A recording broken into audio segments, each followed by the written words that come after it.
बात कर रहे हैं फंक्शन ऑफ मनी यानी कि मुद्रा के कार्य। देखिए, जो मनी है उसका कह सकते हैं कि जो वस्तु विनिमय, पहले आप जानते हैं कि पहले क्या होता था, वस्तु विनिमय यानी बार्टर सिस्टम था, वो यूज़ होता था, जिसमें आप एक वस्तु के बदले में दूसरी वस्तु देते थे। यानी कि आपको कोई भी कमोडिटीज़ चाहिए तो उसके बदले में आप क्या देते थे, दूसरी कमोडिटीज़ को देते थे। लेकिन इसमें बहुत सी प्रॉब्लम्स हुई। उस प्रॉब्लम के कारण हम कह सकते हैं कि एक नया आविष्कार हुआ, एक नया इन्वेंशन हुआ और हमारे सामने ऐसी मनी कह सकते हैं सामने आया, मनी का वो रूप जिसमें हम इजी वे से ट्रांजैक्शन या कह सकते हैं लेन देन कर सकते हैं। यानी कि वस्तुओं और सेवाओं का जो लेन देन होता है, जो ट्रांजैक्शन होता है, चाहे आप कमोडिटीज़ का करें चाहे सर्विसेज का, वो बहुत ही ईजी हो जाता है। और प्रेजेंट टाइम की बात करें तो ये सिर्फ ट्रांजैक्शन ही नहीं करता, बल्कि आप जानते हैं कि सारी इकोनॉमिक की एक्टिविटीज़ जो है वो उस वर्ड यानी मनी पर आपका बना हुआ है। ठीक है, इसीलिए हम कह सकते हैं कि जो प्रोफेसर जो कॉल थे उन्होंने एक डेफिनेशन बहुत ही अच्छी दी थी कि उत्पादन तथा वितरण की मशीनी का सहायक ऑयल जो तेल है उसे मनी को माना है।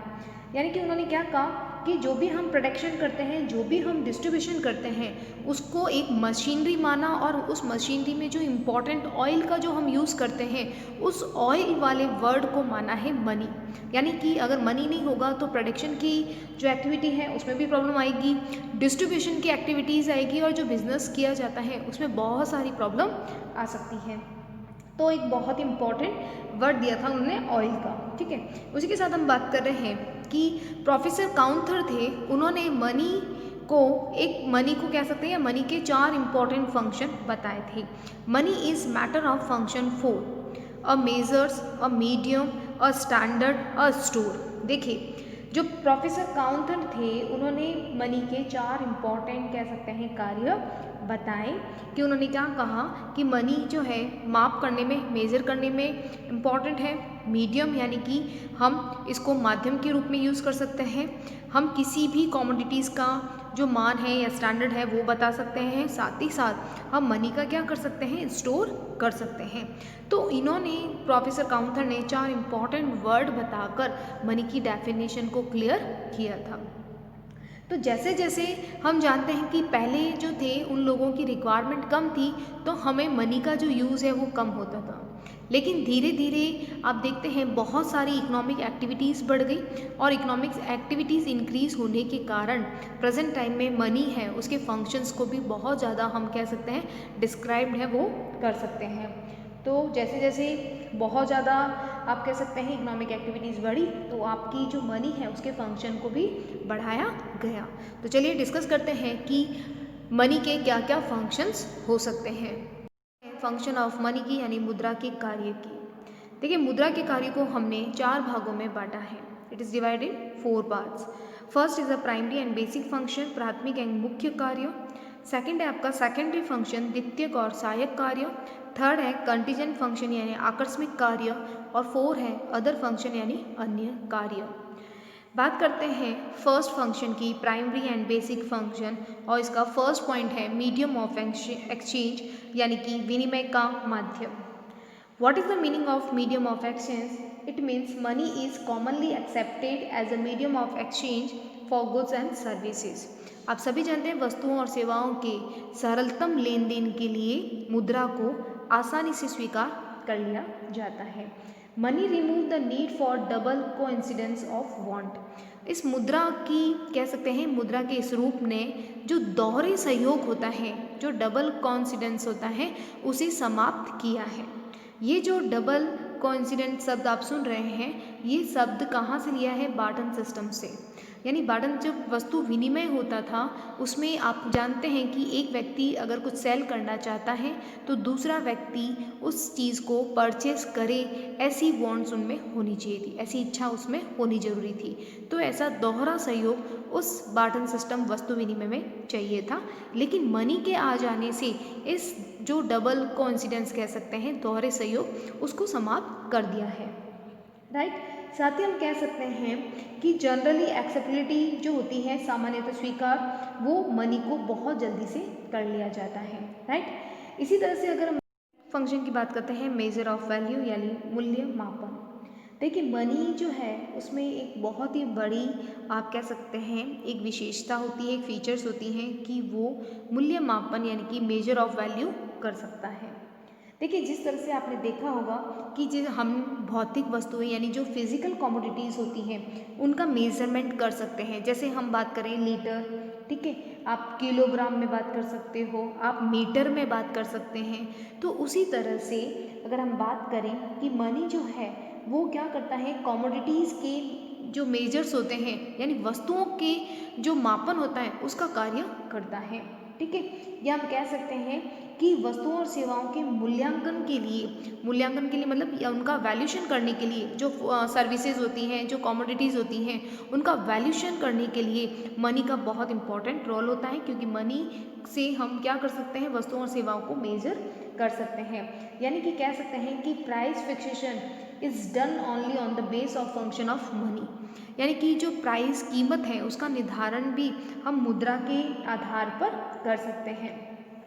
तो आप जानते हैं कि जिस तरह से हमें वस्तु विनिमय यानी बार्टर सिस्टम में हम ऐसा नहीं कर पाते थे कि हम वस्तुओं और सेवाओं का एक कह सकते हैं एक प्रॉपर ढंग से उसका मेज़र नहीं कर पाते थे, लेकिन मनी के कारण हम अपनी वस्तुओं और सेवाओं यानी कि कमोडिटीज़ और सर्विसेज का प्रॉपर ढंग से मेज़र कर सकते हैं, उनकी वैल्यू कर पाएंगे।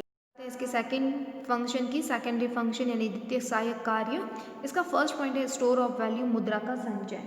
आप जानते हैं कि मनी की में एक बहुत बड़ी क्वालिटी होती है परचेजिंग पावर की। गुड्स और services can be purchase with the help of money at any time in present and future because it can be store without much loss in value, यानी कि हम इसके वैल्यू को कम किए बगैर इसे हम संचय कर सकते हैं। देखिए आप जानते हैं कि मनुष्य का स्वभाव होता है कि वो अपने फ्यूचर के लिए कुछ मनी को स्टोर करके रखता है ताकि वो आने वाले टाइम में अपनी सारी प्रॉब्लम्स को दूर कर पाए।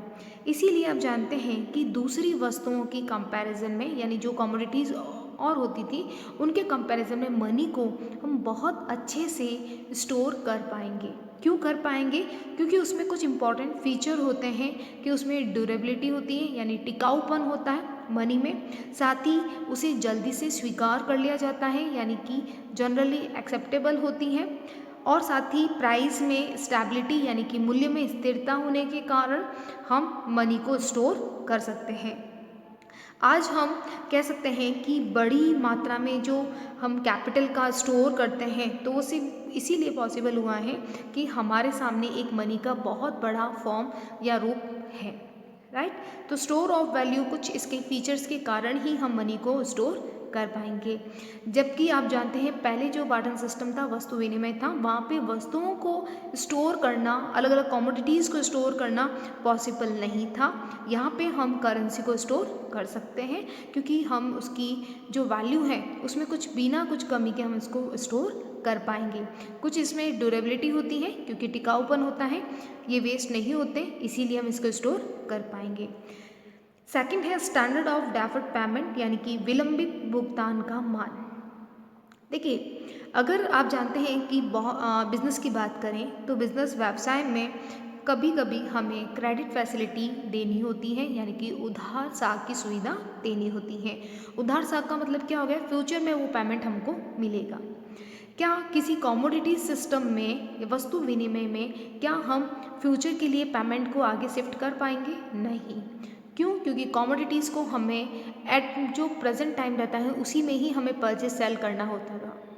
लेकिन यहाँ पे बात कर रहे हैं मनी, और मनी के कारण ही हम अपने विलंबित भुगतान को रख सकते हैं। विलंबित भुगतान का मतलब हो गया फ्यूचर में आप उसे पेमेंट करेंगे। तो उधार लेन देन के भुगतान का निर्धारण यानी कह सकते हैं कि जो हम उधार क्रेडिट ट्रांजैक्शंस करेंगे वो सिर्फ मनी के द्वारा ही पॉसिबल हुआ है, ठीक है। क्योंकि मनी में क्या होती है, ड्यूरेबिलिटी होती है, टिकाऊपन होता है, इसीलिए हम कह सकते हैं अदर जो सिस्टम था यानी कि वस्तुओं का जो हम विनिमय करते थे उससे ज़्यादा हमें मनी में फैसिलिटी मिली है कि हम फ्यूचर में अपने पेमेंट को शिफ्ट कर पाएंगे, ठीक है। तो ये सिर्फ और सिर्फ किसके कारण हुआ है, ये सिर्फ आपकी मनी जो है उसी के कारण करते हैं फोर्थ पॉइंट की ट्रांसफर ऑफ वैल्यू यानी मूल्य का हस्तांतरण। देखिए ट्रांसफर ऑफ वैल्यू का मीनिंग क्या हो गया, the purchasing power can easily be transferred from one person to another और one place to another with the help of money which has the quality of general acceptability. This was not possible under Barton system. देखिए हम एक व्यक्ति से दूसरे व्यक्ति में transfer कर सकते हैं, एक जगह से दूसरी जगह पे लेके जा सकते हैं, और क्योंकि इसमें एक सामान्यतः स्वीकार करने की जो कह सकते हैं एक क्वालिटी थी मनी में, इसी कारण हम इसे ट्रांसफ़र कर सकते हैं उसकी वैल्यू को। जैसे सपोज़ दैट एक व्यक्ति है जो कि गांव में रहता है, अगर उसे शहर में जाके शिफ्ट होना है या शहर में जाके उसे रहना है, तो वो गांव में अपनी प्रॉपर्टी को क्या कर सकता है, सेल कर सकता है, अपने मकान को, अपनी लैंड को, अपनी असेट्स को सेल करके वो उसके बदले में क्या प्राप्त कर सकता है, मनी को यानी मुद्रा को प्राप्त कर सकता है, और फिर वो उसी अर्बन एरिया में जाकर या शहर में जाकर अपनी नई प्रॉपर्टीज़, नई असेट्स को परचेज कर सकता है मनी से। यानी कि मनी का मतलब क्या हो गया कि वो मनी की वैल्यू को हम क्या कर रहे हैं, ट्रांसफ़र कर सकते हैं। क्लियर है। तो ये एक बार्टन सिस्टम में जो कह सकते हैं डीमेरिट्स थी, उस डीमेरिट्स को जो कम करने का जो आप कह सकते हैं क्रेडिट है, वो किसको गया है, मनी को। तो मनी के कारण ही पॉसिबल हुआ है कि हम ट्रांसफ़र ऑफ वैल्यू कर पाएंगे। राइट। अब हम बात करते हैं थर्ड की कंटीजेंट फंक्शन यानी आकस्मिक कार्य। देखिए सबसे पहला पॉइंट है बेस ऑफ क्रेडिट यानी मुद्रा साख का आधार। मुद्रा साख का आधार का मतलब क्या हो गया कि मनी के कारण ही ये पॉसिबल हुआ है कि आज जो ये उधार फैसिलिटी मिल रही है, यानी कि हम कह सकते हैं मॉडर्न टाइप में जितनी भी बिजनेस एक्टिविटीज़ होती हैं उसको और ज़्यादा इंक्रीज़ करने के लिए हमें time to time credit facility देनी होती है। जैसे कि फॉर एग्जांपल अगर हम बात करें कि बैंक है या कोई फिनेंशियल इंस्टीट्यूट है, ठीक है, उसका मेन जो आधार है वो मनी ही माना गया है। क्यों माना गया है? क्योंकि आपने देखा होगा वहाँ पे चेक चलते हैं, क्रेडिट लेटर होते हैं, ठीक है। तो ये सब जो लेटर ऑफ क्रेडिट है या चेक है, ड्राफ्ट है, ये सब क्या है, ये सब क्रेडिट फैसिलिटी ही तो है, यानी क्रेडिट इंस्ट्रूमेंट है। तो ये किसके बेस पे पॉसिबल हुआ है? सिर्फ मनी के बेस पे हुआ है। क्योंकि आप सभी जानते हैं कि आज के टाइम में कोई भी बिजनेस जो है वो क्रेडिट बेस पे अगर चलता है तो ज़्यादा प्रॉफिट अर्निंग होती है, क्योंकि आज के टाइम की ये नीड हो गई है उधार साख की व्यवस्था, ठीक है। तो ये सिर्फ मनी जो है, मनी के कारण ही ये पॉसिबल हुआ है। क्लियर है। बात करते हैं सेकेंड पॉइंट की डिस्ट्रीब्यूशन ऑफ सोशल इनकम, सामाजिक आय का वितरण। देखिए डिस्ट्रीब्यूशन ऑफ सोशल इनकम का मतलब क्या हो गया कि अगर हमें आज के टाइम में बड़े पैमाने पर अगर हम बहुत ज़्यादा प्रोडक्शन की एक्टिविटीज़ की बात करें तो बहुत सारे जो प्रोडक्शन के फैक्टर्स होते हैं जो यूज़ आते हैं। जैसे फॉर एग्जांपल बात करें लेबर, ठीक है, तो लेबर को हमें टाइम पे क्या देना होगा, वेजेस देना होगा। उसी के साथ हम बात करें कि अगर हम किसी की लैंड यूज़ कर रहे हैं, भूमि यूज़ कर रहे हैं, तो उसके बदले में हमें क्या देना होगा, रेंट यानी कि लगान। उसके साथ अगर हम बात करें कि अगर हमने अपने बिजनेस को चलाने के लिए कोई कैपिटल का अरेंजमेंट किया है बैंक से, तो टाइम टू टाइम हमें उस कैपिटल पे इंटरेस्ट पे करना होगा। तो ये सारे के सारे क्या कहलाते हैं, प्रोडक्शन के फैक्टर कहलाते हैं। तो इन सभी को अगर हम डिस्ट्रीब्यूशन करना चाहते हैं, उनकी कह सकते हैं उनके हिस्से का कुछ देना चाहते हैं, तो वो सिर्फ मनी के कारण ही पॉसिबल हुआ है। यानी मुद्रा के कारण हम इनको टाइम टू टाइम इनका जो इनकम है उनका डिस्ट्रीब्यूशन कर पाएंगे। क्लियर है। यानी एकदम फैक्ट जो इनका डिस्ट्रीब्यूशन होता है, एक सही निर्धारण है, वो मनी के द्वारा ही पॉसिबल है। तो मनी के कारण हम कह सकते हैं कि साधनों का जो मूल्य है यानी जो फैक्टर का प्राइस है उसका डिटर्मिनेशन करना और उसका डिस्ट्रीब्यूशन करना बहुत ही आसान हो गया है सिर्फ और सिर्फ मनी के कारण। राइट। बात करते हैं थर्ड पॉइंट की liquidity and productivity of capital यानी कि पूंजी की तरलता और उत्पादकता। देखिए यहाँ पे जितनी भी बात की जा रही है मेनली बिजनेस से रिलेटेड की जा रही है। आप जानते हैं कि मुद्रा तो आप कह सकते हैं कि एक कैपिटल का एक लिक्विड फॉर्म है, साथ साथ ये कैपिटल में और असेट्स को कह सकते हैं लिक्विड जो है बनाने में बहुत ज़्यादा सपोर्ट करती है मनी। यानी कि किसी भी असेट्स को सेल करके हम उसे मनी में चेंज कर सकते हैं। अगर कहीं आपको लगता है कि कम उत्पादन हो रहा है तो हम क्या करेंगे, अगर जहाँ पे आपको लगता है लोअर प्रोडक्टिविटी है तो वहाँ से हम उस साधन को या उस कैपिटल को निकाल कर हम जो हायर प्रोडक्टिविटी या कह सकते हैं हायर प्रॉफिट वाले एरिया में लगा सकते हैं। क्लियर है? इसीलिए हम कह सकते हैं कि जो किन्स थे, प्रोफेसर किन्स, उन्होंने तो मुद्रा की तरलता के महत्व के लिए इम्पॉर्टेंट एक 3 वर्ड कहे थे कि डेली अपन लेन देन का जो ऑब्जेक्ट होता है यानी कि दैनिक लेन देन के उद्देश्य के लिए हमें मनी है वो लिक्विड फॉर्म में रखनी होती है, जो कि एक नॉर्मली एक पर्सन के लिए बहुत ज़रूरी होता है। ठीक है, जैसे आप देखते हैं घर में भी हम लिक्विड कैश रखते हैं, यानी कि कैश के रूप में रखना अपने घर में, वो क्या हो गया, हमारे डेली रूटीन के जो कंजप्शंस होते हैं यानी कि जो भी हम उपभोग करते हैं दैनिक लेन देन के लिए, तो वो सारे के लिए हमें मनी की आवश्यकता होती है। राइट। सेकंड कहा कि बहुत ज़्यादा ये कह सकते हैं कि सावधानी से हम अपना ऑब्जेक्ट पूरा कर सकते हैं, बहुत ही सेफ्टी, ठीक है, सेफ्टी जो ऑब्जेक्ट है वो इजी हो सकता है। साथ ही साथ एक थर्ड इम्पॉर्टेंट वर्ड यूज़ किया गया था स्पेकुलेटिव, यानी कि सट्टा। सट्टे के लाभ के उद्देश्य के लिए भी मनी को लिक्विड फॉर्म में हम रख सकते हैं। तो ऐसा प्रोफेसर किन्स ने 3 इम्पॉर्टेंट बात कही थी। क्लियर है? तो पूंजी की तरलता और उत्पादकता के लिए मनी है उसका जो रोल है वो बहुत ही ज़्यादा है। बात करते हैं 4th पॉइंट की, मैक्सिमम सेटिस्फैक्शन, अधिकतम संतुष्टि। देखिए, अधिकतम संतुष्टि का मतलब क्या हो गया कि मुद्रा के प्रयोग के कारण ही हम जानते हैं कि जो इक्वी मार्जिनल यूटिलिटी जो लॉ है उसमें हम उसके द्वारा अधिकतम संतुष्टि प्राप्त कर सकते हैं। यानी कि मुद्रा के प्रयोग से ही कोई भी उपभोक्ता समसीमांत उपयोगिता नियम के द्वारा अधिकतम संतुष्टि प्राप्त कर सकता है। आप सभी जानते हैं कि इक्वी मार्जिनल यूटिलिटी का मतलब क्या होता है, जो आपने पढ़ा है law of equi marginal utility, समसीमांत उपयोगिता नियम, जहाँ पे कंज्यूमर की एक निश्चित इनकम होती है और वो अपनी इनकम का इस तरह से डिस्ट्रीब्यूशन करता है कि सारी कमोडिटी से उसे क्या हो, एक लेवल का सेटिस्फेक्शन प्राप्त हो। क्लियर है? यानी कि उत्पादन कर्ता भी अपने लाभ को अधिकतम करने के लिए ऐसे फैक्टर्स को सिलेक्शन करता है जिससे कि उसे सभी साधन से एक समान जो सेटिस्फैक्शन है वो मिले। तो चाहे कंज्यूमर की बात करें, चाहे हम प्रोड्यूसर की बात करें, दोनों के लिए मनी का बहुत ही इम्पॉर्टेंट रोल रहा है। क्योंकि उपभोग करने के लिए आप जानते हैं कोई भी जो कंज्यूमर होगा वो अपनी इनकम को सही डिस्ट्रीब्यूशन कर पाएगा मनी के कारण। साथ ही एक प्रोड्यूसर उन्हीं फैक्टर को सेलेक्ट करता है जो कि क्या होगा, ज़्यादा प्रोडक्टिविटी में सपोर्ट करेंगे।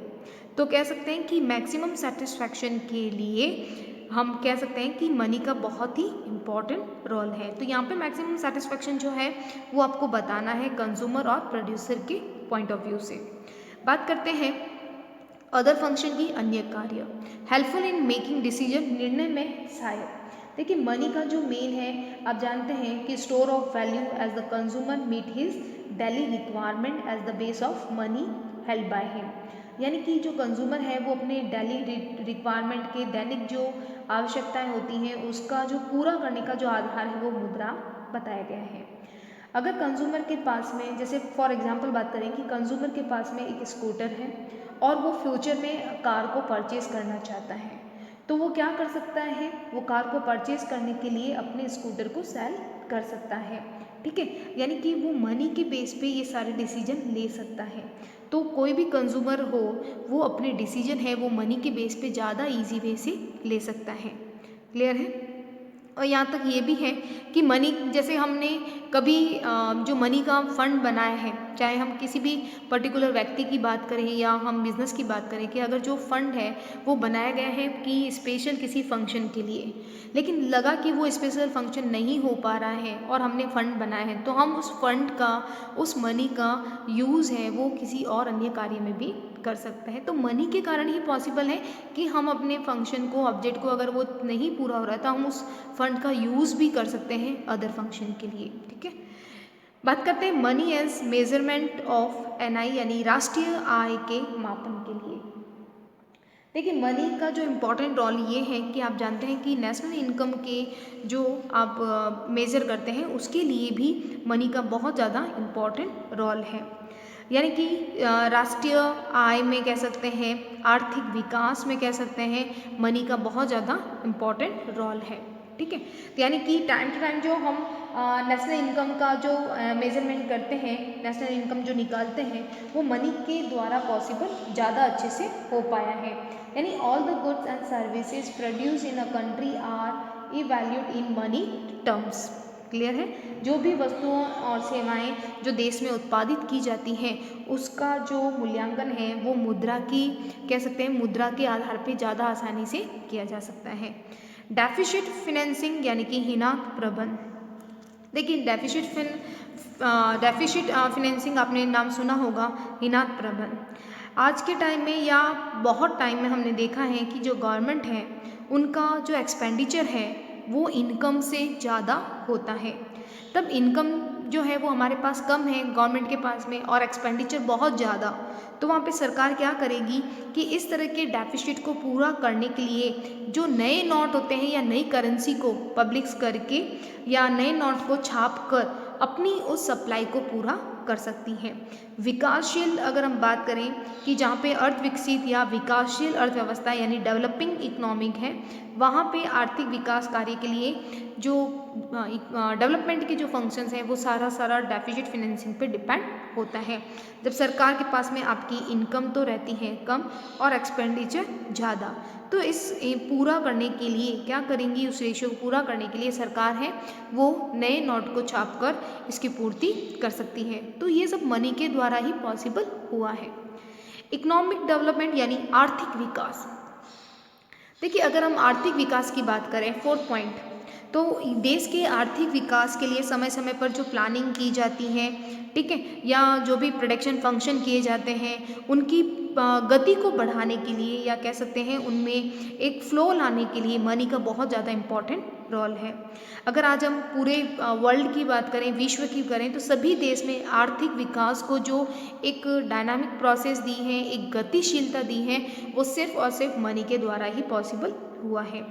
गारंटी ऑफ सॉल्वेंसी यानी कि गारंटी ऑफ सॉल्वेंसी का मतलब क्या हो गया कि एक तरह से गारंटी दी जा रही है शोधन क्षमता की, यानी कि कोई भी मुद्रा द्वारा या कह सकते हैं कि कोई भी व्यक्ति जिसने किसी से लोन लिया है या कोई भी ऋणी है वो टाइम पर क्या कर सकता है, एक सॉल्वेंसी की गारंटी दे सकता है कि मैं इसे टाइम पे पेमेंट कर दूंगा। क्लियर है। तो यानी कि ये मनी के द्वारा ही पॉसिबल हुआ है कि अगर कोई इंस्टीट्यूट है वो अगर बहुत ज़्यादा उसको लॉस हो रहा है तो वहाँ पे उनसे जुड़े हुए जितने भी पार्टीज होती हैं उन लोगों को जो पैसा है उस इंस्टीट्यूट की असेट्स को सेल करके उनसे जो मिलने वाली जो मनी है उससे उनको पेमेंट किया जा सकता है। क्लियर है। यानी कि प्रत्येक व्यक्ति हो, चाहे वो फर्म हो, चाहे वो संस्था हो, अपनी शोधन क्षमता को बनाए रखने के लिए कुछ असेट्स को, कुछ संपत्ति को मुद्रा के रूप में रखता है, मनी के रूप में रखता है, ताकि वो फ्यूचर में पेमेंट कर सकता है अगर कोई डिफ़ॉल्ट आ जाए तो।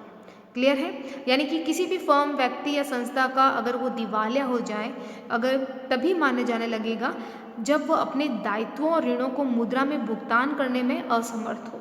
लेकिन आप जानते हैं कि कोई भी, अगर हम व्यक्ति, किसी भी पर्सन की बात करें, कोई भी इंस्टीट्यूट है, तो वो अपनी कुछ असेट्स को रखता है कि अगर कोई डिफ़ॉल्ट आता है तो मुझे इसका यूज़ करना है, तो असेट्स को सेल करके वो मनी को ले सकता है। तो ये मनी ही एक ऐसा रूप है कि वो इसको इस बड़ी दुविधा से बचा सकता है। क्लियर है। तो कुछ ऐसे इम्पॉर्टेंट फंक्शन थे जो आज हमने डिस्कस किया, उसके